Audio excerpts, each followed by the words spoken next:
শহীদ রাষ্ট্রপতি জিয়াউর রহমান বাংলাদেশ জাতীয়তাবাদী দলের প্রতিষ্ঠা লগ্নেই চিন্তা করেছিলেন এই দেশের যুব সমাজকে একত্রিত করতে হবে, ঐক্যবদ্ধ করতে হবে, উজ্জীবিত করতে হবে, জাতি বিনির্মাণে তাদেরকে বিভিন্নভাবে কাজে লাগাতে হবে।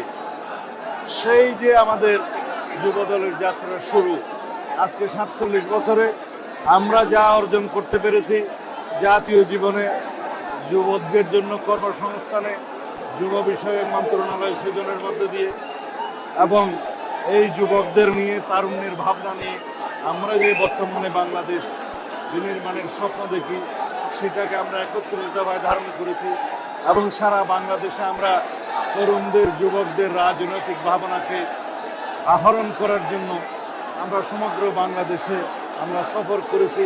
তাদের রাজনৈতিক ভাবনা এবং তারুণ্যের রাজনৈতিক ভাবনা আমরা গ্রহণ করে আত্মস্থ করে সামনের দিনে জাতি বিনির্মাণে কীভাবে আমরা সেটা বাস্তবায়ন করতে পারি সেই লক্ষ্যে আমরা কর্মসূচি প্রণয়ন করছি। আশা করি ইনশাল্লাহ এই দেশ একটি তারুণ্য নির্ভর বাংলাদেশ হবে, যুবকদের কর্মসংস্থান নির্ভর বাংলাদেশ হবে, যুবকদের এবং তারুণ্যের চিন্তা চেতনা নির্ভর, প্রযুক্তি নির্ভর, মেধা নির্ভর বাংলাদেশ বিনির্মাণ হবে। যেই স্বপ্ন আমাদের শহীদরা দেখেছিলেন, যেই স্বপ্ন জুলাই গণ অভ্যুত্থানের শহীদরা দেখেছিলেন, যেই স্বপ্ন মুক্তিযুদ্ধের শহীদরা দেখেছিলেন।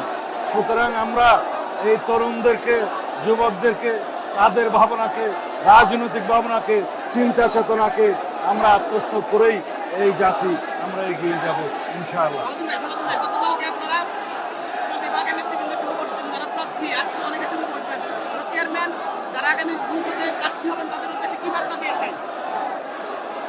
আমরা সমগ্র বাংলাদেশে আসন ভিত্তিক সকল যোগ্য প্রার্থীদের, একাধিক যোগ্য প্রার্থীদের সাথে আমরা কথা বলেছি।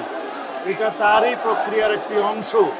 আমরা একই মেসেজ দিতে চাই যাতে আমাদের দলের ভিতরে ঐক্য থাকে, জাতির মধ্যে ঐক্য থাকে, যাদের সাথে আমরা যুগপৎ আন্দোলন করেছি এবং অন্যান্য একটা বৃহৎ জোটের জন্য আমরা চিন্তা করছি, সবাইকে নিয়ে ঐক্যবদ্ধভাবে যাতে আমরা আগামীতে এই নির্বাচনী বৈতরণে পার হতে পারি।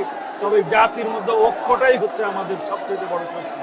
সেই ঐক্য বজায় রাখার জন্য কেউ যাতে বিভেদের পথে না যায় সেই মেসেজটা আমরা দিচ্ছি।